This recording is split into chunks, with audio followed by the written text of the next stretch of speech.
আমাদের মনে অনেকের অনেক জ্বালা, অনেক কষ্ট। কারো বউ খারাপ, কারো চাকরি নাই, কারো বউ নাই। কার কার কষ্ট কে বোঝে? যার যার কষ্ট সেই বোঝে। মাথায় রাখবেন, দুনিয়াতে যার যার কষ্ট সেই বোঝে, আর বাদ বাকি মানুষ খালি মজা নেয়। বিপদের সময় কাউরে হারি কিন্তু খুঁজে পাওয়া যায় না। মানুষের জীবনে যত দুঃখ কষ্ট আছে, আমরা মাঝে মাঝে ঘুম না আসলে মেডিসিন নেই, মাঝে মাঝে যখন মাথায় পেইন উঠে আমরা নাপা এক্সট্রা খাই, আবার কেউ কেউ বিভিন্ন মেডিসিন আমরা সেবন করি যেন মাথা ব্যথা কমে যায়। কোরআন বলছে তোমার জীবনে যদি খুবই দুঃখ কষ্ট হয়, কোরআনটা বুকে চড়াও, কোরআনটা পড়ো, বোঝো, তোমার যত কষ্ট আছে নিমিষেই সমস্ত কষ্ট হালকা হয়ে যাবে। কষ্টের সময় কষ্টের গান শুনলে ছ্যাঁকার কষ্ট আরো বাড়ে, এটা কমে না। আর দুঃখের সময় কোরআন পড়লে, ট্রান্সলেশন পড়লে, মোটিভেশনাল ওয়াজ শুনলে, আজহারির ওয়াজ শুনলে, যারে যার ভাল লাগে তার ওয়াজ শুনলে কষ্টের লেভেলটা যদি 100 ভাগ হয়, এটা নামতে নামতে নামতে এটা 10 ভাগে চলে আসে। এবং যদি এটাকে আপনি ধারণ করতে পারেন, কোরআন যা বলেছে, কোরআন বলেছে ওয়ালা সাউফা ইউতিকা রাব্বুকা ফাতারদা। If you have lost your everything in your life, যদি তুমি সব কিছু হারায় ফেলো, never lose hope and don't be upset, don't be frustrated, হতাশ হও না। Put your trust on your Lord, রবকে বিশ্বাস করো, যা হারিয়েছো তার চাইতে ডবল গুণ বাড়িয়ে আল্লাহ তোমাকে দান করবে।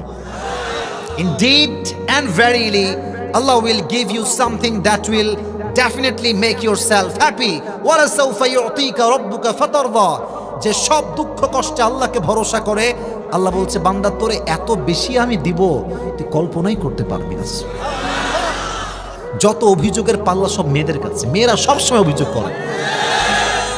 They are not happy in their own life, খালি অভিযোগ, এইটা নাই ওইটা নাই, স্বামী ভালো না, অমুকের স্বামী আইফোন দিছে, আমারটা দিছে স্যামফোন, অমুকের স্বামী দিয়েছে iPhone 30 Pro Max, 14 Pro Max, 15 Pro Max, আর আমার কাছে নোকিয়া। অভিযোগের কোনো শেষ নাই। বোনেরা আমার, যে স্বামী পাইছেন, he is the best, he is the best option for you.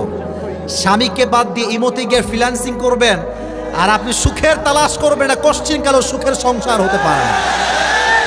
আর কিছু কিছু মেয়ে আছে যাদের স্বামী প্রবাসে গিয়েছে, হাড় ভাঙ্গা ঘাড় ভাঙ্গা পরিশ্রম করে টাকা পাঠায়, আর সেই টাকা সে মোবাইলে ভরে, এমবি ভরে, ইমোতে ফ্রি ফ্রি ফ্রিল্যান্সিং করে। What is this? কথা আসতে তোমরা ঠিক বললে কেন যুবকেরা আমার কথা? আমি কাউকে ইনসাল্ট করছি না। মাথায় রাখবেন, যেই মেয়ে তার স্বামীর সঙ্গে বেঈমানি করে গোপনে, কেউ দেখে না, দেখে একজন, তিনি কে? বেঈমান নিজের খুব চালাক মনে করে যে হাম কি হনুরে, यार हमें कौन पकड़ सकता है, यार हम तो सबसे ज्यादा चालाक है। কিন্তু তার কোনো খবর নাই, জাননেওয়ালার উপরেও জাননেওয়ালা আছে, জ্ঞানীর উপরেও জ্ঞানী আছে। তুমি যখন প্রাইভেটে কোনো অন্যায় করো, কেউ না দেখলেও দেখে একজন, আওয়াজ দিয়ে বলেন তো তিনি কে? তা আমার প্রিয় বোন, স্বামীর সঙ্গে কোনো বেঈমানি গাদ্দারি কইরেন না। ये दिन दिन नहीं है और भी दिन बाकी है। এমন একটা দিন আসবে, বেঈমানের এমন একটা শাস্তি আপনি পাবেন, আপনি মাজা সোজা করে দাঁড়ানোর কোনো শক্তি খুঁজে পাবেন না। ঠিক কিনা বলেন? তো মেয়েদের অভিযোগের কোনো শেষ নাই। যাদের খুব অভিযোগ, খুব কষ্ট, খুব দুঃখ, তাদের জন্য আজকে এই তাফসীরটা একটা মোটিভেশন হয়ে কাজ করবে, অনুপ্রেরণা হয়ে কাজ করবে। আজকে শুনবেন তো ইনশাআল্লাহ? পেছনে ইনশাআল্লাহ জোর বেশি, সামনে নাই।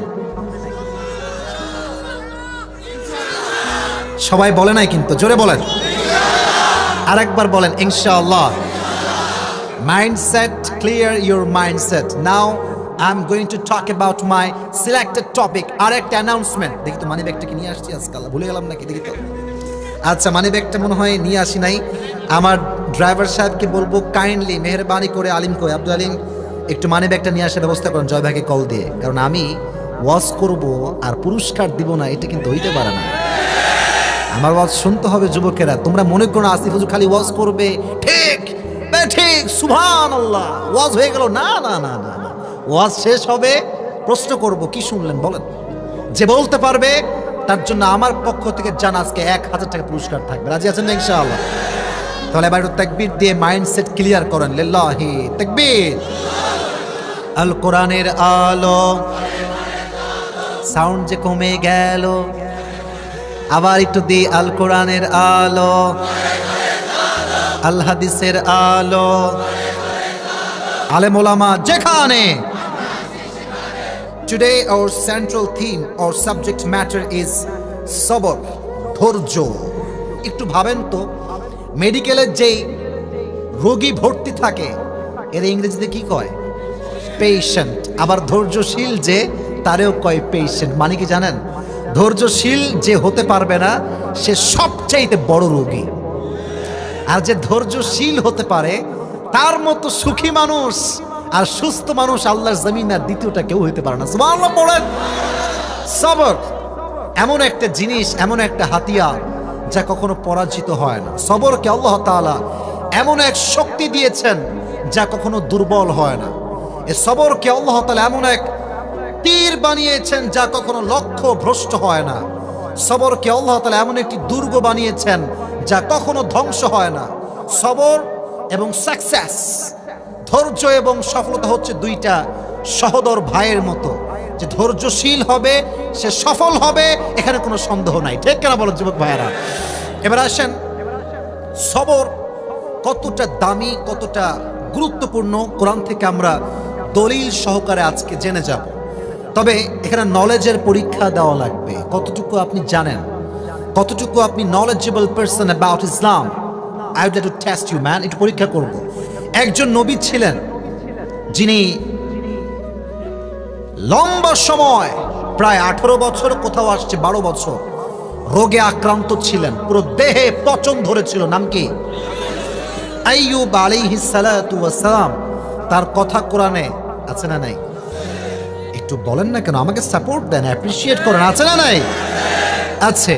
দেখেন, যুবকেরা, মুরব্বী, আব্বাজানরা, মায়েরা, বোনেরা, দোয়ার মাঝেও কিন্তু একটা আর্ট আছে। বলছিলাম অনেক লোক দেখবেন সালাম ফিরায় দেয়, দোয়া করে। আছে না? আছে না? আছে না?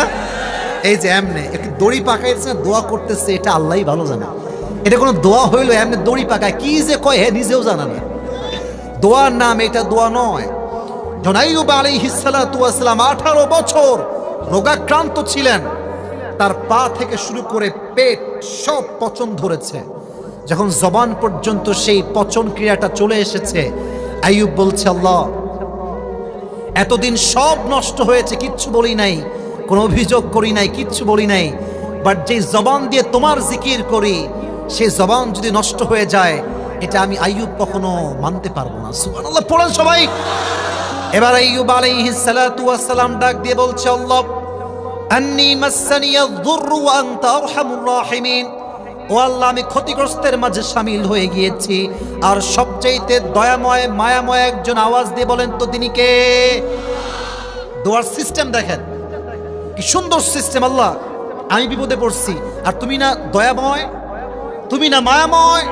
তার মানে হচ্ছে, আল্লাহ, তুমি আমাকে বিপদে দেখবা আর বিপদ থেকে উদ্ধার করবা না। এটা তো কখনো হইতে পারে না। সুবহানাল্লাহ পড়েন সবাই। আল্লাহ বলছে, আইয়ুব, আর কোনো টেনশন নাই। ফাস্তাজাবনা লাহু। আল্লাহ সঙ্গে সঙ্গে আইয়ুবের দোয়াকে কবুল করলেন এবং তার কুদরতি আদেশে আইয়ুবের পুরো দেহটার যে পচন ক্রিয়া ছিল সে সঙ্গে সঙ্গে সুস্থ হয়ে গেল। সুবহানাল্লাহ পড়েন। তাহলে যখন অসুখ আসবে, অভিযোগ কইরেন না যে আল্লাহ তুমি আমারে কেন দিলা। কিছু লোক আছে কয় যে আল্লাহ কি কাউরে পায় না, খালি আমারই কি পায়? বলেন বলেন বলেন বলেন। দুনিয়া থেকে আমি আছি, সব কষ্ট আমার উপরে, কেন কেন কেন কেন বলা যাবে না। যা হয় আল্লাহর পক্ষ থেকে হয়, আর এটা আমি মুসলিম হিসেবে বিশ্বাস করি। আল্লাহ যা নিয়ে যাবে তার চাইতে অধিক গুণ বাড়ায় আল্লাহ আমাকে দান করবে। ঠিক আছে যুবক ভাইরা কথাটা? Saber, you must have to be patient in every kind of situation. যত যা ঘটে যাক, জবানে একটা মুচকি হাসি রাখবেন, দেখবেন আপনার মতো সুখী আল্লাহর আকাশের নিচে আর কেউ হইতে পারবে না। সুবহানাল্লাহ পড়লেন না? আমাদের দেশের নাম কি? গর্বের সঙ্গে বলেন, দেশের নামটা কি? আচ্ছা, জানেন, আমি জানি, বাট মজলিসটাকে অ্যাক্টিভ রাখার জন্য আই এম আস্কিং ইউ। বলেন তো, এই পুরো দেশের রাজধানীর নামটা কি? আপনারা বললেন না যে ঢাকা আমাদের দেশের রাজধানী। আমি বোঝাচ্ছি সবরটা কতটা জরুরি। আপনারা ঢাকার রাজধানীর গুলশানের নাম শুনেছেন? বলেন, শুনছেন না নাম? আচ্ছা, বনানীর নাম শুনেছেন সবাই? আরও আছে ধানমন্ডি, নাম শুনছেন সবাই? আমরা ওখানে প্রায়ই যাই, কাজের সূত্রে যাওয়া হয়, গুলশানে প্রায় যাওয়া হয়। এখন কেন বলছি জানেন? It's not like a show off man, বোঝানোর কিছু বিষয় আছে। আপনি কুড়িগ্রামের সামান্য ছোট্ট একটা গ্রামে 20 ঘরে থাকেন, নামই তো কুড়িগ্রাম। আমরা ছোট্ট ঘরে বসবাস করি, হয়তো বা কারো বড় ঘর, কারো ছোট ঘর। যদি আপনি গুলশানে যান, আপনাদের এই রংপুরের যে বিশ্ব রোডটা আছে, এদিকে যে বিশ্ব রোডটা দেখবেন, গিয়ে 2 ঘন্টা দাঁড়াবেন, দেখবেন কোনো রেঞ্জ রোভার নাই, BMW নাই, মার্সিডিজ নাই। এক্সেপশনাল মাঝে মাঝে একটা BMW গেলে যেতেও পারে, it could be happen, but I am not sure. But গুলশানে যাবেন, যে এলাকায় ঢুকবেন, যে গলিতে ঢুকবেন, রোডের পাশে দাঁড়াইলে দেখবেন প্রত্যেকটা সেকেন্ডে সেকেন্ডে ওই রাস্তা দিয়ে BMW যায়, মার্সিডিজ যায়, অডি যায়, সবচাইতে দামি গাড়ি রোলস রয়েলসও মাঝে মাঝে যায়। কথা বুঝতে হবে যুবক ভাইয়েরা, রোলস রয়েলসে চড়েছে মানেই যে সে সুখী, ব্যাপারটা কিন্তু এরকম নয়।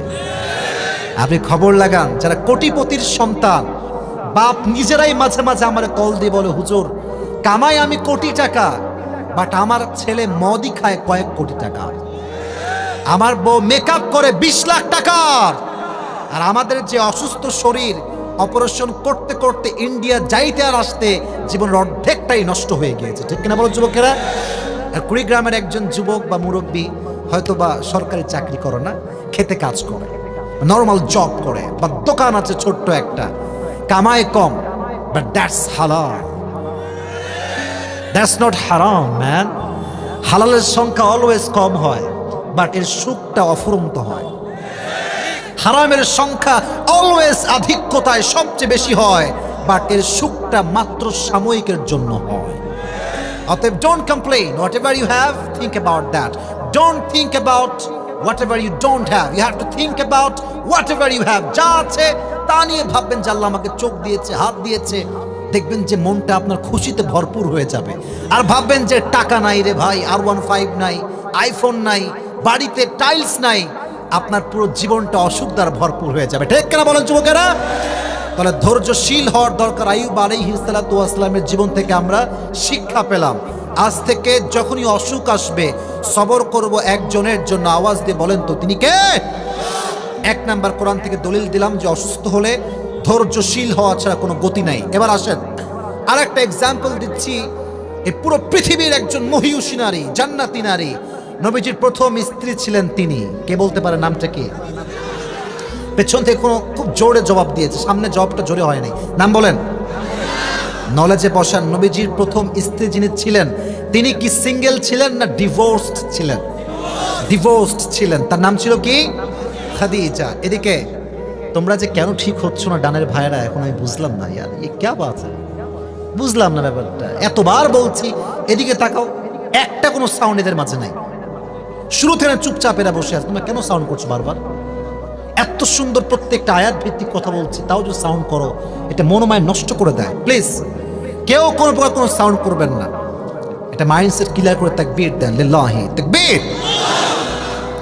নবীজির প্রথম স্ত্রীর নাম ছিল খাদিজা।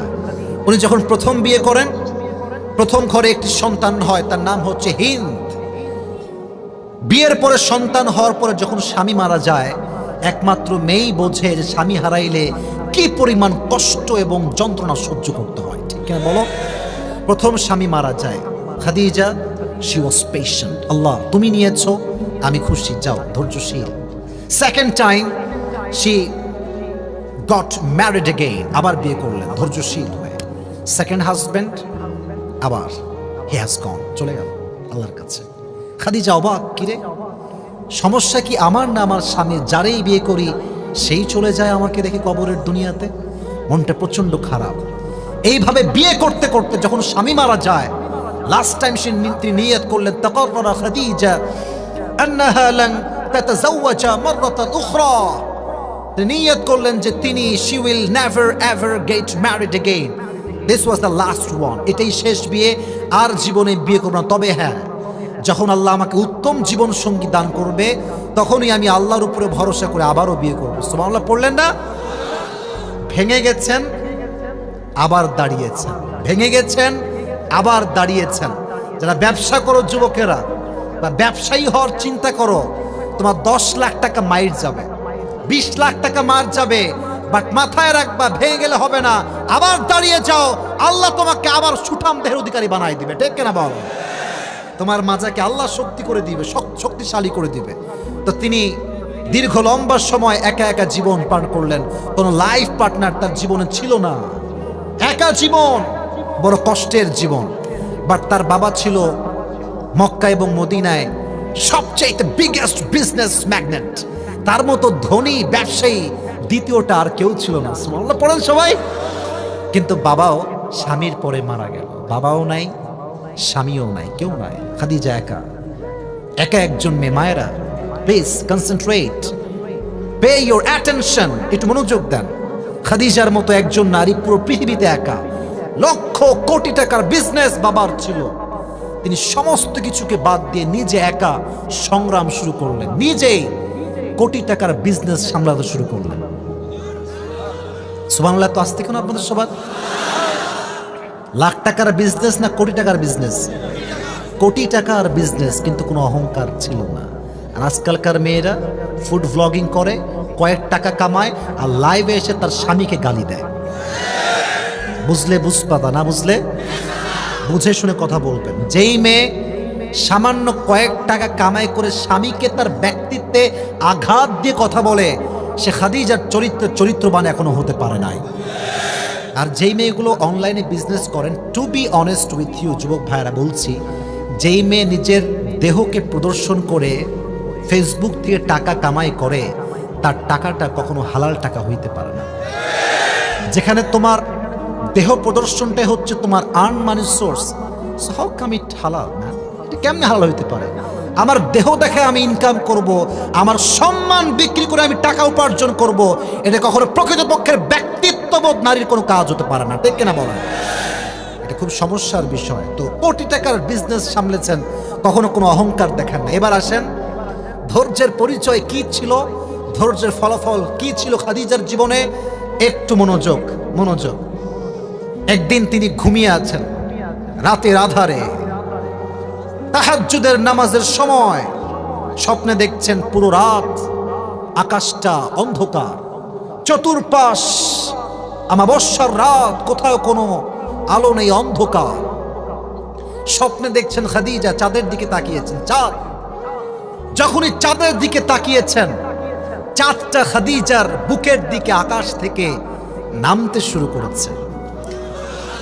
আর চাঁদ যখন আকাশ থেকে নেমে এসেছে, চাঁদের আলোতে পুরো ভুবনটাই আলোকিত হয়ে গিয়েছে। খাদিজা রাদিয়াল্লাহু তাআলা আনহা স্বপ্ন দেখে ঠাস করে লাফ দিয়ে উঠছেন, কি দেখলাম স্বপ্ন এইটা, এটার ব্যাখ্যা কি হতে পারে? সঙ্গে সঙ্গে স্বপ্ন লিখে তার চাচার কাছে গেলেন। তার চাচার কাছে গিয়ে বললেন, হে চাচা, তিনি একজন ধর্মীয় গবেষক ছিলেন এবং স্বপ্নের ব্যাখ্যাও তিনি দিতে পারতেন। ওয়ারাকা বিন নাফেল তার নাম ছিল। চাচা যান, আমি স্বপ্নে দেখেছি যে পূর্ণিমার রাত্রির মতো রাত, চাঁদ যখন নেমে এসেছে, পুরো অন্ধকার জগৎটা চাঁদের আলোতে আলোকিত হয়ে গেছে। সুবহানাল্লাহ, আগেই পড়েছে সবাই। চাচা, মা তাবিরু হাদাল হুল, what is the explanation of this dream? চাচা, এই স্বপ্নের ব্যাখ্যা কি, আমাকে এখনই বলেন। এবার চাচা যান খুললেন তাওরাত, খুললেন ইনজিল, ব্যাখ্যা কি হতে পারে? ব্যাখ্যা পড়ে উনি বললেন, Khadija, good news, this is good news for you. কি গুড নিউজ চাচা যান? বলছে যে শেষ নবী যিনি হবে, তিনি তোমার স্বামী হিসেবে কবুল হয়ে গিয়েছে। ওয়েট অ্যান্ড সি, থামো, অপেক্ষা করো। এটা শুনেছে যখন যে শেষ নবী আমার জামাই হবে, একটা মেয়ে যদি জানতে পারে যে আমার জামাই এইরকম হবে, ওই মেয়ের মাঝে বিয়ের একটা নেশা উঠে যাবে। আস্তে ঠিক বললেন কেন আপনার? জোরে বলেন, কথা ঠিক আছে না? প্রত্যেকটা মেয়ে একটা চরিত্রবান যুবককে এক্সপেক্ট করে যে আমার স্বামী যে হবে, সে অনেস্ট হবে, চরিত্রবান হবে, টাকা পয়সা কম হলেও চলবে। স্বামী যদি কেয়ারিং হয়, লাভিং হয়, একটা মেয়ে তার পুরো জীবনটা তার স্বামীর জন্য উৎসর্গ করে দেয়। ঠিক কেন বলো যুবক ভাইয়েরা? তো ভালো মেয়ে এটাকে ডিজার্ভ করে, এক্সপেক্ট করে। তো এটা শোনার পর থেকে খালিদার কোনো ঘুম নাই।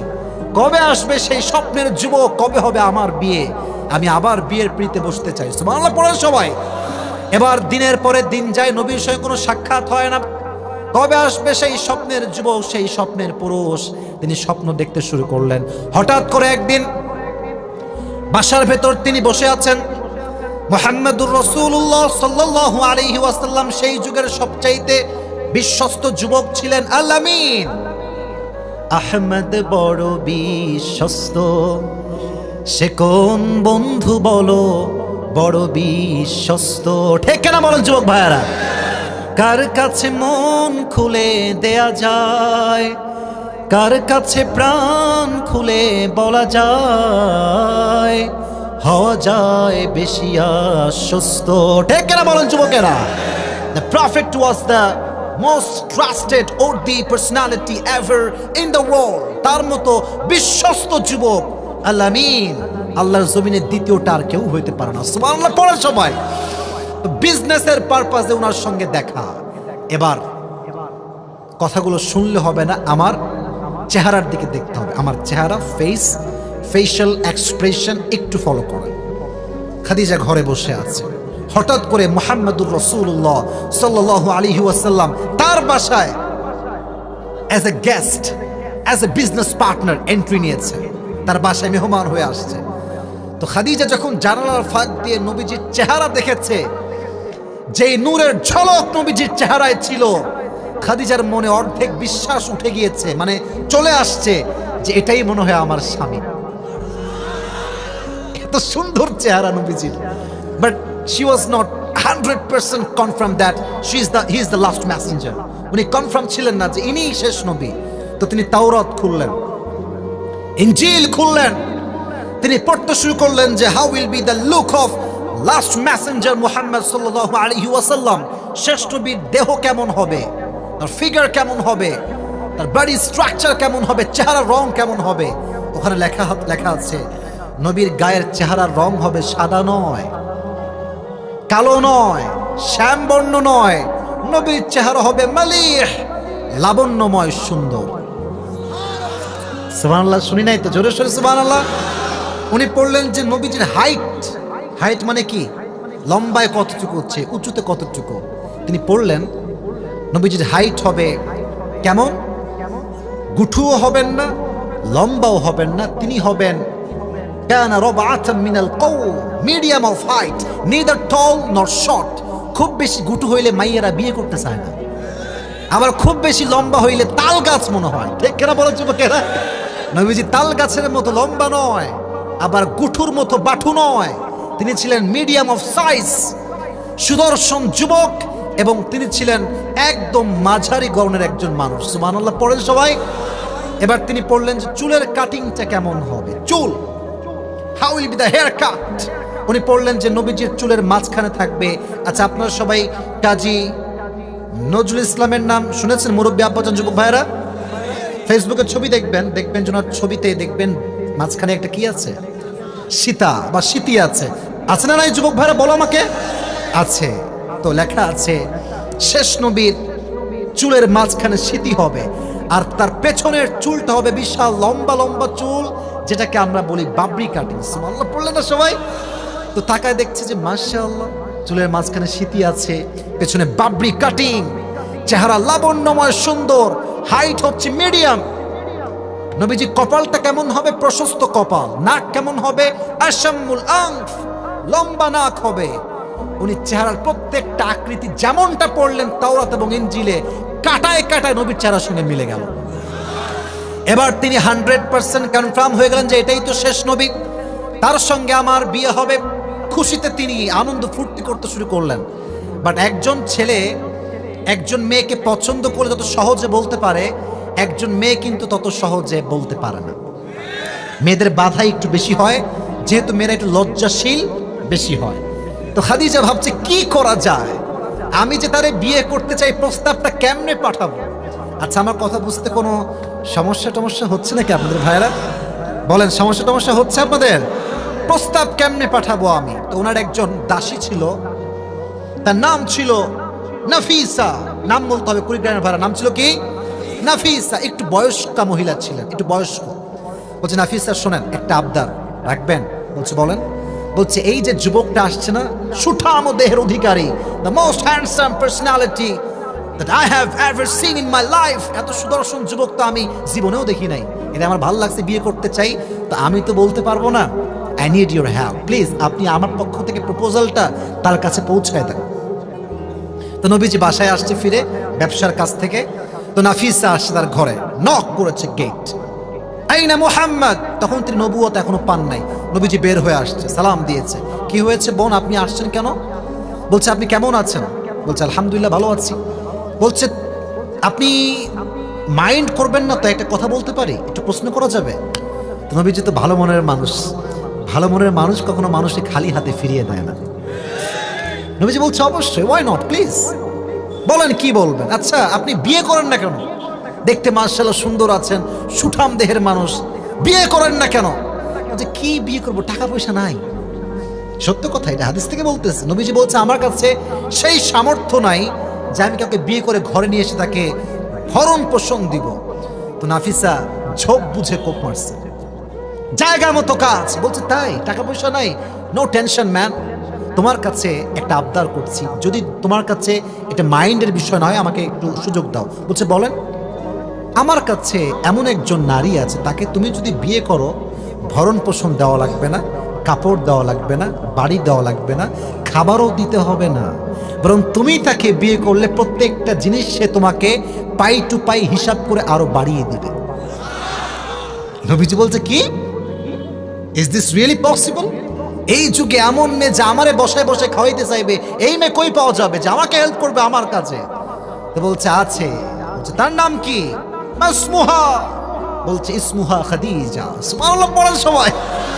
তো মজার বিষয় হচ্ছে নবীজি খাদিজা রাদিয়াল্লাহু তাআলা আনহাকে ব্যবসায়ী নারী হিসেবে চিনতেন এবং তিনি খাদিজাকে আগে থেকেই মনে মনে পছন্দ করতেন। না সুবহানাল্লাহ, জোরে সোরে হয়, জোরে সোরে সুবহানাল্লাহ পড়েন। এবার নবী ডাক দিয়ে বলছেন নাফিসা প্রস্তাব তো ঠিকঠাক আছে, বাট আমি তো একা মানুষ নয়, আমার চাচা আছে, তার নাম হচ্ছে আবু তালেব। সে যদি এগ্রি হয় তাহলে আমিও রাজি আছি। তো ঠিক আছে, তাহলে তাই হোক, তুমি তোমার চাচাকে নিয়ে আসো আমাদের বাসায়, আমরা কথা বলবো, মিটিং হবে আমাদের মাঝে। তো মিটিং বসলো, মাশাআল্লাহ মিটিং এ ডিল ফাইনাল হয়ে গেল, অমুক দিনে খাদিজার সঙ্গে নবীজির বিবাহ হবে, ডেট ফাইনাল। সবাই আসলো। আর একটা পরামর্শ মাঝখানে দিয়ে দিই, এখানে আমার অনেক আব্বাজানরা আছেন, সামনে অনেক মুরব্বীরা আছেন, এখানে অনেক মায়েরা আছেন। বিয়ের আয়োজন যত ছোট হবে তত বেশি বরকত হবে। আর নিজের বিয়ে নিজে খাবা ভাই, এনজয়। নিজের বিয়ে নিজে খাবা, বাপ খাবে, মা খাবে, বউ খাবে। আর বাহির থেকে যত লোক আনবা, কলিজাটা বের করে খাওয়াবা, বলবে নুন কম হয়েছে, মন পাবা না। तो बोलबा जे तुम्हें अलविदा यार, हम तो हमारी शादी खुद ही खाएंगे और किसी को नहीं खिलाएंगे। ठीक কেন বলো চমকেরা? নিজের বিয়ে নিজে খাবেন, শিক্ষা দেখেন। তো নবীজি মাত্র 2 জনকে নিয়ে গেছে, বলেন কয়জন? আর ওদিক থেকে আসছে আমর বিন আসাদ, আর এসেছেন ওয়ারাকা বিন নাফেল। মাত্র 10-15 জন মিলে বিয়ের একটা আয়োজন। এবার বিয়ের মোহর কি হবে? আবু তালেব ডাক দিয়ে বলছে খাদিজা, তোমাকে আমার ভাতিজার পক্ষ থেকে তোমাকে আমি মোহর দিব মাত্র 20টা উট। যুবক ভাড়া বলেন কয়টা উট? 20টা। দিস ইজ ইয়োর মোহর, নাও এইটা তুমি গ্রহণ করো। খাদিজা গ্রহণ করলেন। যখন কবুল হয়ে গেল, কালেমা হয়ে গেল, বিয়ের ওয়ালিমা কি হবে, কারে কি খাওয়াবে? লোকজন তো ভালোই চলে আসছে খবর পেয়ে, আরো কিছু লোক আসছে, আত্মীয়রাও আসছে। খাদিজার মন এটা এত ছোট নয়, বিশাল বড় মন। বলছে 20টা উট যে আমাকে মোহর দিয়েছে, এই 20টা উট মেহমানদের মেহমানদারি করবার জন্য জবাই করে ফেল। জবাই করা হলো, খাওয়া দাওয়া হলো, সব শেষ। এবার আসেন আমার মূল মেসেজ আপনাকে ঢুকাই দেই। যখন মূল মেসেজ দিচ্ছি মনোযোগটা ঠিকঠাক রাখতে হবে। বাসর রাত, নবীজি আসছেন, খাদিজা আগেই বসে আছেন খাটের উপরে। নবীজি আসছেন, খাদিজা বসে আছেন। নবীজিকে খাদিজা সালাম দিলেন। প্রথমে কুশল বিনিময় হলো, কথাবার্তা হলো। তো নবীজি খাদিজা বলছে আপনি জানেন যে আপনাকে আমি কিসের বিনিময়ে পেয়েছি? নবীজি বললেন কিসের বিনিময়ে আপনি আমাকে পেয়েছেন? উনি বললেন আমি সবরের বিনিময়ে আপনাকে আমি পেয়েছি, ধৈর্যের বিনিময়ে পেয়েছি। মানে কেন, কেমনে? বলছে আমার স্বামী সব মারা গেছে, তা আমি নিয়ত করেছিলাম যতক্ষণ পর্যন্ত আপনার মতো কাউকে না পাবো আমি ধৈর্যশীল হব, আমি কোনো জেনা করব না, আমি কোনো রিলেশনশিপ করব না, আমি কোনো হারামে যাব না। আমার ধৈর্যের বিনিময়ে আল্লাহ তাআলা শেষ নবীকে আমার স্বামী হিসেবে কবুল করে ফেলেছেন। sabr, sabr. You must have to be patient until you get the perfect life partner. যতক্ষণ তুমি তোমার আসল জীবন সঙ্গিনী খুঁজে না পাচ্ছ, সিঙ্গেল থাকবা। আর যদি কেউ বলে তুই সিঙ্গেল কেন রে ভাই, বলবা পাইনি তাই সিঙ্গেল। তোর যে সমস্যা হয় তুই আইনা দে, আমি এখনই বিয়ে করব। এই কথাটা বুঝবেন, এটা ঠিক বেঠিক বললে কিন্তু ঠিক হয় না। যেই বলে বিয়ে করো না কেন রে, কি সমস্যা, কত ভিতরে সমস্যা নাকি, ভিতরের সমস্যা তো কে বলছে কথা, ওকে ডাকবেন। তো কে বলছে, বলবে যে এমনি বললাম ভাই, মজা করছি। বলছে এরপর থেকে মজা না, সোজা বউ নিয়ে আসবি, আমার মন মতো তোর সামনে আমি কবুল করে বিয়ে করবো। কথা ঠিক আছে যুবক ভাইরা? তুমি বেটা বউ খুঁজে দিবা না আর বেশে তুমি ঝাড়ি মারবা আমার উপরে, কানের উপর লাগা ঠিক করে দেওয়া লাগবে। ঠিক কেন বলো যুবক ভাই? কিছু লোক আছে দেখবেন যে, কিরে তুই বুড়া হয়ে গেলি রে, তোর কবে বিয়ে হবে রে? তোর তো বিয়ে হবে না রে ভাই, অমুকের বিয়ে হয়ে গেল, তোর বান্ধবীর 2টা বাচ্চা হয়ে গেল, তোর বন্ধু বিয়ে করে সরকারি চাকরি হয়ে গেল, আর তোর কবে হবে? তোর কান ধরে বলবা তুই নিয়ে আসলেই আমার হবে। ও বলবে ভাই আমি পারবো না, আমার দ্বারা হবে না। তোর যদি না হয় চুপচাপ থাকবি, বেশি বাড়াবাড়ি করে তোর ঠ্যাং ভেঙে ফেলবে একেবারে। ঠিক কেনা বলছো? মেজাজটা গরম করে দেয় কিছু লোক, আর কি মেজাজটা গরম করে দেয়। আল্লাহ দেখে হেদায়াত দান করুন সকলে, পড়া আমেন। তাহলে জীবন সঙ্গিনী পাওয়ার ক্ষেত্রে সবরের দরকারটা যুবক ভাইরা আছে না নাই? 2টা এক্সাম্পল দিলাম। এক হচ্ছে আইয়ুব আলাইহিস সালাতু ওয়াস সালাম, আর একজনের নাম কি? পুরস্কার পাওয়ার জন্য মাথায় রাখতে হবে, নামটা কি? খাদিজা। এবার আরেকটা প্রশ্ন, ব্রেইন অ্যাক্টিভ রাখেন। এটা তো ছিল ডিভোর্সড একজন মেয়ে যাকে নবীজি ভালোবেসে সম্মান করে বিয়ে করেছেন। আরেকজন স্ত্রী নবীজির ছিল, নবীজির মূল স্ত্রীর সংখ্যা ছিল হচ্ছে মোট 11টা। কয়জন? 11 জন। তার মাঝে একজন মেয়ে শুধুমাত্র কুমারী ছিলেন, ডিভোর্স ছিলেন না। বলেন, আপনারাই বলেন নামটা কি? এই বামের লোকরা কথা কয় না কেন ভাই? What is this? জোরে বলেন নামটা কি? আয়েশা রাদিয়াল্লাহু তাআলা আনহা। নবীজি তাকে বিয়ে করলেন। নবীজির বউ যেহেতু অনেক বেশি ছিল, তো যখন বাইরে কোথাও ঘুরতে নিয়ে যেতেন, লটারি সিস্টেম বোঝেন আপনারা সবাই? লটারি তুলনা মাঝে মাঝে লটারি, তো নবীজি লটারি করতেন। এদিকে তাকান, একটু এক্সাম্পল দিয়ে বোঝাই। যদিও বা চায়ের এখানে চা আছে, প্রত্যেকটা কাগজে কাগজে নবীজি নিজের স্ত্রীদের নাম লিখতেন। লিখে 1টা 2টা 3টা 4টা সব বউদের নাম একটা ছোট্ট বাটিতে রাখতেন। প্রত্যেক সপ্তাহে মাসে মাসে কাগজ তুলতেন, যার নাম উঠতো তাকে নিয়ে নবীজি আউটিংয়ে যেতেন, কক্সবাজার যেতেন, সমুদ্র সৈকতে যেতেন, নবীজি তাদেরকে নিয়ে সাজেক ভ্যালি যেতেন। মানে এটা মানে ওইটা বুঝেন না, মানে ঘুরতে যেতেন। সুবহানাল্লাহ পড়লেন সবাই? ঘোরানোর কথা বুঝাচ্ছি, ওটা আপনার সাজেক ভ্যালি আর বুঝেন না, কারণ নবীর যুগে সাজেক ভ্যালি এটা ছিল না, কক্সবাজার এটা ছিল না। তো নবীজি ঘুরতে নিয়ে যেতেন। তো একবার তিনি লটারি করলেন, প্রথমেই যার নাম উঠলো তিনি হচ্ছেন আয়েশা। সুবহানাল্লাহ পড়েন সবাই? তিনি ঘুরতে বের হলেন অনেক দূরে। আপনার সবাই পালকির নাম শুনছেন কুড়িগ্রামের ভাইরা? পালকিতে ছড়ে আগে কি নিয়ে আসা হতো? কথা কয় না কেন? কি নিয়ে আসা হতো? মাশাআল্লাহ, আমার শ্রোতা পাওয়া গেছে, অডিয়েন্স মাশাআল্লাহ। কি নিয়ে আসা হতো? বহুত। আগের যুগে পালকিতে চড়ে ঘুরতে নিয়ে যাওয়া হতো, এটাকে আরবিতে বলা হয় হাউদাজ। তো নবীজি আয়েশাকে হাউদাজে উঠালেন, চলো আমরা ঘুরে আসি। ঘোরাফেরা হয়ে গেল। যখন ফিরে আসবেন সফর থেকে, তো আম্মা জান আয়েশা একটু চিকন ছিলেন। চিকন মানুষ রিক্সায় উঠলে, রিক্সা যখন প্যাডেল মারেও বোঝে না যে পেছনে কেউ আছে কিনা। চিকন মানুষের শক্তি অত বেশি হয় না, খুব হালকা ভারী হয়, বেশি এটা ভারী হয় না। তো যখন আসবেন ফিরে, তখন তার প্রকৃতির চাপ দিয়েছে। উনি বললেন, এই থামো, আমাকে একটু সময় দাও। তিনি উট থেকে নামবেন, হাউদাজ থেকে। যখন প্রকৃতির ডাকে সাড়া দেওয়ার জন্য গেলেন, ওই সাহাবী যে উট ধরেছিল, ও বোঝে নাই যে আয়েশা উঠেছে কি উঠে নাই, ভাবছে উঠে গেছে, ও নিয়ে চলে গেছে। এদিকে আয়েশা যখন প্রকৃতির ডাকে সাড়া দিয়ে আসছে, দেখছি কিরে উট নাই, সাহাবী নাই, কেউ নাই, পুরো মরুভূমির একটা এলাকা, কেউ নাই। উনি ভাবলেন যে আমি এখানে অপেক্ষা করি, আমার স্বামী আমার জন্য একজন লোক পাঠিয়ে দিবে। সুবহানাল্লাহ পড়লেন না সবাই? এবার আম্মা জান আয়েশা রাদিয়াল্লাহু তাআলা আনহা চাদর বিছিয়ে শুয়ে পড়লেন। ছোট্ট মানুষ, চিকন মানুষ চাদর বিছিয়ে শুয়ে পড়লেন। ওদিকে নবীজি আব্দুল্লাহ ইবনে মুআত্তাল রাদিয়াল্লাহু তাআলা আনহুকে বললেন, যাও তুমি নিয়ে আসো আয়েশাকে। যখন তিনি আসলেন, আয়েশা আসলেন, উনি ঘুম থেকে উঠে চাদর মুড়ি দিয়ে পর্দার সঙ্গে হাউদাজে বসলেন। আব্দুল্লাহ ইবনে মুআত্তাল দূর থেকে তাকে গন্তব্যস্থলে পৌঁছে দিলেন। কিন্তু দুঃখের বিষয় হচ্ছে, মুনাফিকরা এটা দেখলো যে আয়েশাকে আব্দুল্লাহ ইবনে মুআত্তাল একাই নিয়ে আসছে সফর থেকে। মুনাফিকরা সুযোগ পেয়ে গেল। মুনাফিকদের সর্দার আব্দুল্লাহ ইবনে সালুল প্রপাগান্ডা ছড়িয়ে দিল, অপবাদ, যে আয়েশা অমুক সাহাবীর সঙ্গে জেনা করে তারপরে ফিরে আসছে।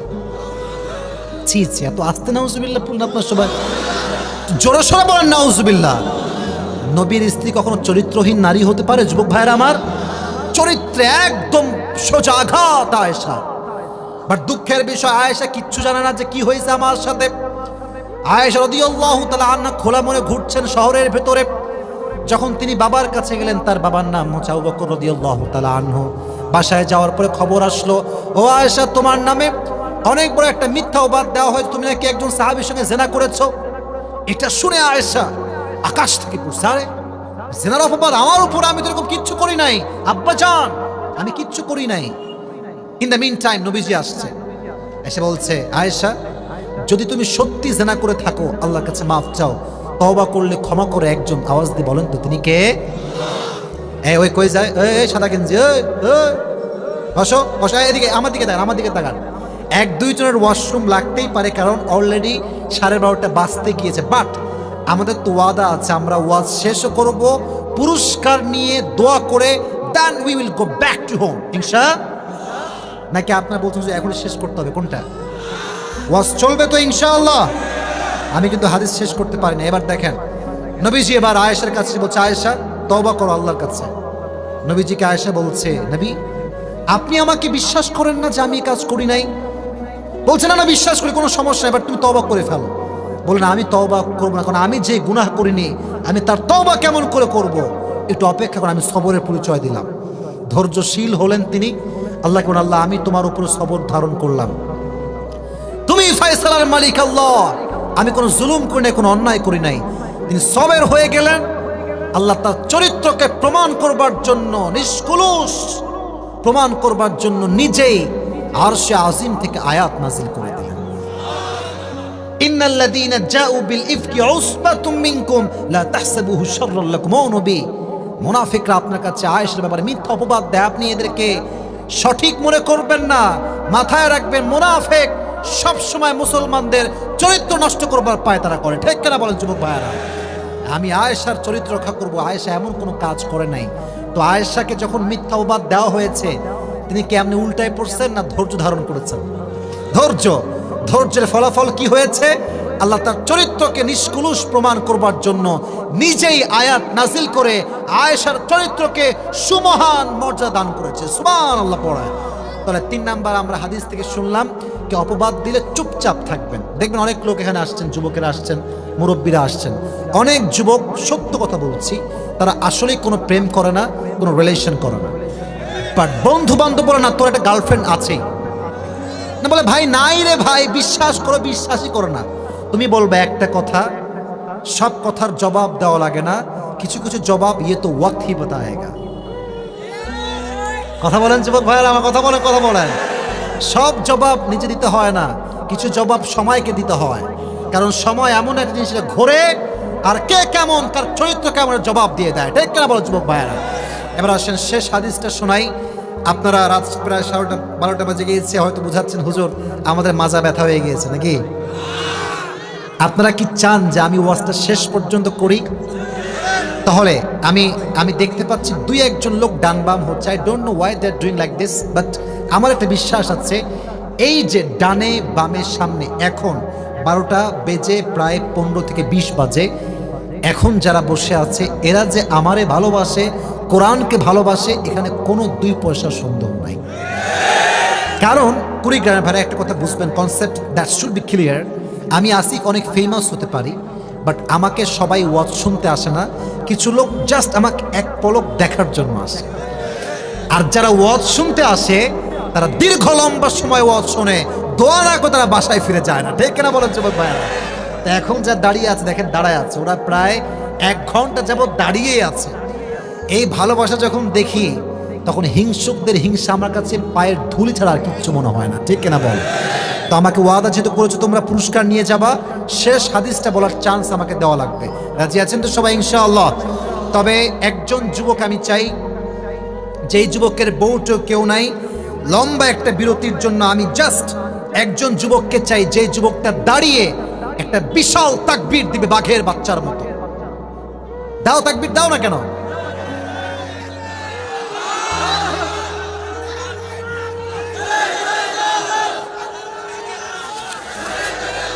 আর থামেন, বসেন বসেন, সবাই বসেন। তুমি তুমি তাকবীর দাও।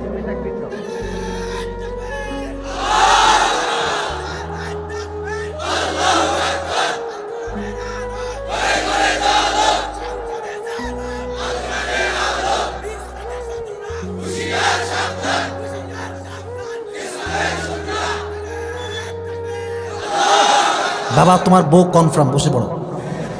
ও যে তাকবীর দিয়েছে গলা মোলা ভেঙে গেছে ভাই। ও বলছে এবারে সংগ্রাম, বিয়ে করার সংগ্রাম, ঠিক না? তাকবীরের একটা জোশ আছে মাশাআল্লাহ।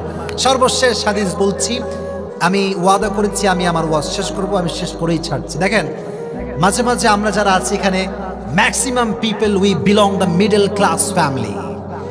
আমরা বেশিরভাগ যারা এসেছি সবাই মধ্যবিত্ত পরিবারের সন্তান, ঠিক না? And we really proud to say that we are from middle class family. আমরা মধ্যবিত্ত পরিবারের সন্তান। পৃথিবীর কোনো আঘাত আমাদেরকে ভেঙে চুরে চূর্ণ বিচূর্ণ করার কোনো ক্ষমতা রাখে না। আমাদের মাজা অনেক শক্ত, আমরা দাঁড়াতে পারি। তো এবার বলেন তো, নবীজির একমাত্র কলিজার টুকরা মেয়ের নাম ছিল কি? এটা আমার শেষ হাদিস, নাম ছিল কি? ফাতেমা। আরেকটা প্রশ্ন করি বোঝাবার স্বার্থে, এটার মানে এটা নয় যে বাধাবো আপনাদেরকে প্রশ্ন করে, না না না, এটাই উদ্দেশ্য না। ফাতেমার স্বামীর নাম ছিল কি? আলী। তাদের গর্ভে দুটি সন্তান এসেছিল, এক দুইজন সন্তান। আচ্ছা, মাঝে মাঝে আমাদের মধ্যবিত্ত পরিবারে অভাব আছে না নাই? অভাব মাঝে মাঝে আসে, মনে হয় যে আর কোনো অভাব পূরণ হবে না, অনেক কষ্ট হয়। একবার আলী রাদিয়াল্লাহু তাআলা আনহু ঘরে বসে আছেন এবং ফাতেমাও বসে আছেন, বাট 3 দিন যাবৎ ঘরে কোনো চুলা জ্বলে নাই, কোনো খাবার নাই, ভাত নাই, চাল নাই, ডাল নাই। ফাতেমা ডাক দিয়ে বলছে, আলী করা যায় কি? আমাদের বাসাতে কোনো খাবার দাবার নাই, আমাদের তো অনেক কষ্ট হচ্ছে। এবার আলী রাদিয়াল্লাহু তাআলা আনহু ডাক দিয়ে বলছেন, ফাতেমা তোমার আব্বাজানের কাছে তুমি যাও, গিয়ে বলো আব্বাজান এই অবস্থা, আমাদের ফ্যামিলি, আমাদের কিছু দান করেন। তুমি যাও, তুমি বাবার কাছে এলে আব্বাজান তোমাকে কোনো খালি হাতে ফিরিয়ে দিবে না, যাও বাবার কাছে কিছু চেয়ে নিয়ে আসো আমাদের সংসারের জন্য। তো ফাতেমা নবীর কাছে আসছে, যখনই গেট নক করেছেন, নবীজির স্বভাব ছিল যখনই ফাতেমা আসতো নবীজি নিজেই ফাতেমাকে সালাম পেশ করতেন। এক, সালাম পেশ করতেন। 2, নবীজি নিজে তার হাত ধরতেন, হাত ধরে নিজে নিয়ে আসতেন, খাটে বসাতেন, তারপর নবীজি নিজে বসতেন তার পাশে। সুবহানাল্লাহ। এই সবার বাবারা বোঝেন ব্যবহার কাকে বলে, ভালোবাসা কাকে বলে। তো যখন ফাতেমা এসেছে, চেহারা দেখেই বুঝে গিয়েছিল নবীজি আমার মেয়ে অভাবের ভিতরে আছে। তাও বলছে, আম্মাজান তোমার কি হয়েছে, কি সমস্যা? বলছে, আব্বাজান 3 দিন যাবৎ বাসায় কোনো ডাল নাই, চাল নাই, ভাত নাই, কিছু দান করেন। এবার আব্বাজান পরীক্ষা শুরু করেছে, বলছে, এই ফাতেমা শোনো, আমার কাছে 5টা দোয়া আছে আর 5টা বকরি আছে, which one you wanna take? তুমি কোনটা নিবা, 5টা দোয়া নিবা না 5টা বকরি নিবা? ফাতেমা বুঝে গিয়েছে আব্বা আমার সবরের পরীক্ষা নিচ্ছে, ধৈর্যের পরীক্ষা নিচ্ছে আমার আব্বাজান। ফাতেমা বলছে, আব্বাজান আমি কোনো 5টা বকরি চাই না, আমাকে 5টা দোয়া শিখাইলে আমি ফাতেমা খুশি হয়ে যাব। তো বলছে, ঠিক আছে, খুব খুশি হলাম তোমার ধৈর্য দেখে, তুমি আমার সঙ্গে পড়ো। আপনারাও পড়েন, একটু কাশি দেন, আমার সঙ্গে একটু দোয়াটা পড়েন, সকলেই পড়েন। ইয়া আউয়ালাল আউয়ালিন, আওয়াজ, ইয়া আউয়ালাল আউয়ালিন, ইয়া আখিরাল আখিরিন, ইয়া যাল কুওয়াতিল মাতিন, ইয়া রাহিমাল মাসাকিন। এবার একটু জোরে সোরে আওয়াজ দিয়ে পড়বেন, ইয়া আরহামার রাহিমিন। এই 5টা শব্দের দোয়া যে ব্যক্তি অভাবে অনটনে বেশি বেশি পাঠ করবে, আল্লাহ তার অভাব কুদরতি হাতেই নিমিষেই দূর করে দিবেন। ফাতেমা এবার খালি হাতে ফিরে আসছে আলীর কাছে, but Ali was completely hungry man, খুব ক্ষুধা, গেটের কাছে দাঁড়ায় আছে, ফাতেমা আসবে কখন। তো দেখছে দূর থেকে ফাতেমা আসছে, বাট হাতে কোনো ব্যাগ ট্যাগ কিছু নাই, চাল ডাল কিছু নাই, খালি হাতে আসছে। দেখে আলীর, মানুষের খিদা থাকলে মাথা ঠিক থাকে না, বল না যে পেট শান্তি, তো পেটের যার শান্তি নেই তার কোনো কিছু শান্তি নাই। তো খেপে গেছে, ফাতেমা তোমারে পাঠাইলাম চাল ডাল নিয়ে আসবা, হোয়াট ইজ দিস? তোমার হাতে তো কিছুই নাই, খালি হাতে কেন আসছো তুমি আমার কাছে? বলছে, আলী আমি তো খালি হাতে আসি নাই, যাহাবতু লিদ-দুনিয়া ওয়া জিতু বিল আখিরা, আমি তো নবীর কাছে দুনিয়া চাওয়ার জন্য গিয়েছিলাম। আমার আব্বাজান আমার দুই হাতে পুরো আখিরাত দিয়ে বিদায় দিয়ে দিয়েছে। আমার এই হাতে আখিরাত আছে। বলছে কি আখিরাত? বলছে 5টা দোয়া শিখে আসছি। সুবহানাল্লাহ, সবাই পড়েন। বাট আলী তো আলী, আলী বলছে ঠিক আছে এবার আমি একটু যে ট্রাই করার চেষ্টা করি, একটু ট্রাই করি দেখি কিছু দেয় কিনা। তো এবার আলী যখন গিয়েছে, নবীজি বলছে জামাই আসো আসো, কি হয়েছে বলো, এদিকে আসো, কি হয়েছে? বলছে আসলে আব্বাজান এই সমস্যা, খাবার দাবার কিছু নাই, অভাব, সবর তো আর কোলায় না, দেন না কিছু আমাদের জন্য। তো নবীজি আবার সবরের পরীক্ষা নিচ্ছে। বলছে শোনো আলী, আমার কাছে 5000 বকরি আছে আর 5টা শব্দের দোয়া আছে, which one you want take, তুমি কোনটা নিবা বলো। আলী বুঝে গেছে নবীজি তো এবার আমারও পরীক্ষা নিচ্ছে সবরের। তো আলী বলছে নবী হ্যাঁ 5000 বকরি লাগবে না, 5টা দোয়া শিখাইলে আমি আলী খুশি হয়ে যাব। তিনিও 5টা দোয়া শিখে বাসায় ফিরে আসলেন এবং সবচেয়ে অবাক করা বিষয় তারা ধৈর্য ধারণ করলেন, অভিযোগ করলেন না। কিছুদিনের মাঝেই আল্লাহ সংসারে এত বরকত দিলেন, এত রিজিক দিলেন যে আলী বলছে আরে এত রিজিক তো আমি আমার জীবনে কখনো দেখি নাই। সুবহানাল্লাহ, ধৈর্য। অতএব যখনই অভাব আসবে, ডোন্ট বি আপসেট। মধ্যবিত্ত পরিবারের সন্তানদের জন্য একটা গুড নিউজ, হাদিসে আসছে গরিবরা বড়লোকের চাইতে 500 বছর আগে জান্নাতে প্রবেশ করবে। Are you happy? Are you happy now? 500 বছর আগে জান্নাত। মাথায় রাখবেন, যার টাকা যত বেশি না তার হিসাব তত বেশি। হ্যাঁ তুই কামাইছিস কই থেকে? আল্লাহ এটা কামাইছি চাকরি করে। তোর চাকরি কয় টাকা বেতনের? আল্লাহ মাত্র 50,000। তোর 10 কোটি কই থেকে আসলো? বলছে আল্লাহ সরকারি চাকরি তো একটু মাঝে মাঝে মাল পানি খাইছি। কথা কয় না কেন রে, কথা কয় না কেন যুবক ভাইরা? তো ইটস নট আ মাল পানি, ইটস কল্ড হাদিয়া। এটা হচ্ছে চোরের উপরে বাটপারি। মাঝে মাঝে পুলিশরা কি বলবে জানেন? বলছে আমরা কোনো ঘুষ টুস খাই না, 500 টাকা হাদিয়া দিলেই আমরা খুশি। হাদিয়া কই থেকে আসলো এটা? ঘুষটার নামই হচ্ছে হাদিয়া। ঠিক কেন বলো যুবকেরা? তো মাথায় রাখবেন, ধৈর্যশীল হতে হবে, বেঈমানি করা যাবে না। যত অভাব তত আল্লাহ খুশি। ওয়ালানাবলুওয়ান্নাকুম বিশাইইন মিনাল খাউফি ওয়াল জুই ওয়া নাকসিম মিনাল আমওয়ালি ওয়াল আনফুসি ওয়াস সামারাত ওয়া বাশশিরিস সাবিরিন। আল্লাহ বলছে আমি সব দিক থেকে পরীক্ষা করব, টাকা দিয়ে, মাল দিয়ে, সম্পদ দিয়ে, তোমাকে ক্ষুধা দিয়ে, ক্ষতি দিয়ে, জান দিয়ে, মাল দিয়ে, সব দিক থেকে আমি আল্লাহ পরীক্ষা করব। যে তুমি ধৈর্যশীল হও, ওয়া বাশশিরিস সাবিরিন, তবে তুমি জান্নাতের সুসংবাদ নিয়ে বাসায় ফিরে যাও। তাহলে প্রত্যেকটা সিচুয়েশনে একটা গুণ। এই তো ওয়াজ শেষের দিকে চলে আসছি, আমাকে এবার বাঘের বাচ্চার মতো জবাব দিতে হবে। একটা গুণ, নামটা কি? সবর। বলেন সবাই বলেন, নামটা কি? সবর মানে ধৈর্য। সবর মানে কি? ধৈর্য। এবার আসেন, পুরো ওয়াজটা আমি রিপিট করছি, just I will share with you the summary of the lecture, সারাংশ, not everything, যা যা বলছি তা নয়, সারাংশ বলছি। এবার আমাকে জবাব দেন, আজকে পুরো ওয়াজের মূল বিষয়বস্তুর নাম কি? পেছনে আমার খুব ভালো অডিয়েন্স আছে, বাবা মাশাআল্লাহ। আপনারা বলেন এটার নাম কি? সবর। সবর মানে ধৈর্য। আমি অনেকগুলো হাদিস বলেছি, কোরআন থেকে দলিল দিয়েছি, আমি জাস্ট প্রিসাইজলি কন্টিনিউয়াস প্রসেসের ধাপ ধাপে বলছি। প্রথমে বলেছিলাম একজন নবীর কথা, যাকে আল্লাহ তাআলা রোগ দিয়েছেন, বালাই দিয়েছেন। নবীর নামটা ছিল কি? আইয়ুব আলাইহিস সালাতু ওয়াস সালাম। তো ওনার যখন রোগ হয়েছিল, উনি কি অভিযোগ করেছেন না সবর করেছেন? সবর করে সর্বশেষ যখন তার রোগটা কোন পর্যন্ত আসছে, জিহবা পর্যন্ত আসছে, তখন তিনি আল্লাহকে বলেছেন আল্লাহ এটা বল না যে আল্লাহ তুমি কি লোক পাও না, খালি আমি কি আছি আর কেউ নাই? না না না না না আল্লাহ, আমি ক্ষতিগ্রস্তের সামিল হয়েছি, আর তুমি না রহমান, তুমি না রহিম। আল্লাহ এই দোয়ার বিনিময়ে তাকে রোগ থেকে মুক্তি দান করেছেন। সবর, ধৈর্যশীল ছিলেন, আল্লাহ তাকে রোগ থেকে মুক্তি দিয়েছেন। 1 নাম্বার। 2 নাম্বার, নবীজির একজন প্রথম স্ত্রীর ব্যাপারে এক্সাম্পল দিয়েছিলাম, তার নাম আর একটু জোরে, বাম থেকে জোরে সরে বলার, নাম কি? খাদিজার স্বামী কি বেঁচে ছিল? প্রথমের দিকে না সব মরে গেছে, সবাই মারা গিয়েছে। খাদিজা কি ভেঙে পড়েছেন? কি ধারণ করেছেন? ধৈর্য ধারণ করেছেন। ফলে অনেক লম্বা হাদিস বলেছিলাম, বাট এটা এখন বলছি না। ফলে তিনি বাসরাত নবী কি বলেছেন, নবী হে আমি যে আপনাকে স্বামী হিসেবে আজকে পেয়েছি, এর একটা গুণ আমার পেছনে ছিল, গুণটার নাম ছিল কি? সবর। 2 নাম্বার হাদিস ছিল। 3 নাম্বার হাদিস ছিল নবীর স্ত্রী আম্মাজান আব্বাজান মুরব্বীরা যুবকরা বলেন নাম কি? আয়েশা। ছোট্টভাবে বলছি, উনি যখন সফরে গেলেন, হারিয়ে গেলেন, একজন সাহাবী তাকে রিসিভ করে নিয়ে আসলো। মুনাফিকরা অপবাদ দিল, তিনি তার সঙ্গে জেনা করে ফিরে আসছেন। নাউজুবিল্লাহ নাই।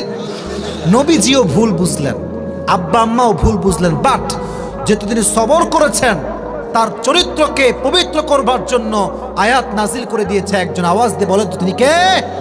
সবরের জন্য আল্লাহ এই কাজটা করেছেন। চার ছিল একটাই এক্সাম্পল, নবীজির এক কলিজের টুকরা মেয়েকে নিয়ে, তার নাম ছিল, আপনার বলেন জোরে, নাম ছিল কি? ফাতেমা। অভাবের সংসার, নবী দেন কিছু, অভাব, নবীজি কি কিছু দিয়েছেন না কি শিখিয়েছেন? চাইলে তিনি বলতে পারতেন যে নবী আমার দোয়া টোয়া লাগবে না, আমার আগে বকরি দেন, কারণ আমি ক্ষুধার্ত, আগে বকরি দেন, খাইলে পেট শান্তি, পেট শান্তি তো দেন আমারে। তো তিনি বলেন না, কেন? সবর। নবী আমি ধৈর্যশীল হব, বাট দোয়ার বাহিরে কাজ করব না। দোয়া শিখিয়ে দিয়েছেন, দোয়ার বিনিময়ে, সবরের বিনিময়ে আল্লাহ পুরো সংসারকে রিজিক দ্বারা ভরপুর করে দিয়েছেন।